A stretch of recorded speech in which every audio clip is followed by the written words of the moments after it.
our Nick Reagan, who's in studio to break down the races that we're keeping a very close eye on. So, Nick, you've been introducing us to many of the candidates on the ballot for a while. So what races are looking to be the most competitive? Yeah, guys, hundreds of candidates out there, dozens of races, but we are focused on just about 7 of them. Earlier, I told you about the sheriff races in Dorchester and Charleston counties, as well as Senate District 42's Democratic primary. But one of the most highly watched races in the state is that of Senate District 41 between Republican Senator Sandy Senn and her challenger Representative Matt Lieber. Now, both have launched dirty personal attacks against each other in their attempts to convince voters that their opponent is unfit for office. Lieber has attacked Senn for voting against the state's abortion law, which could hurt her in a GOP primary, while Senn has gone after Lieber for his past criminal allegations. Now, this could be one of the closest races that we will watch tonight.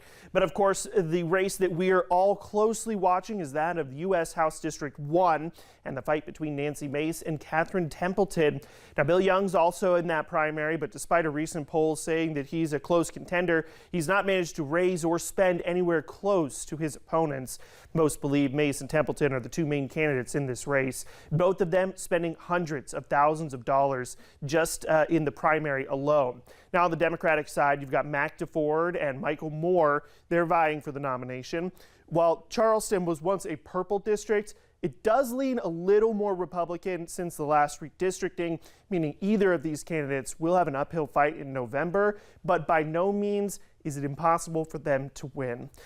So, Nick, the race between Mace and Templeton has been contentious, to say the least. So each trying to prove they are the more conservative candidate. What are some of the X factors in this race?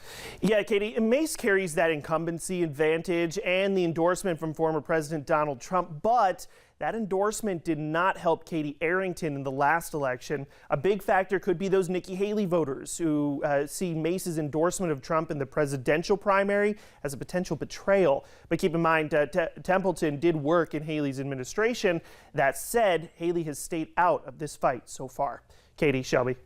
Nick, thank you for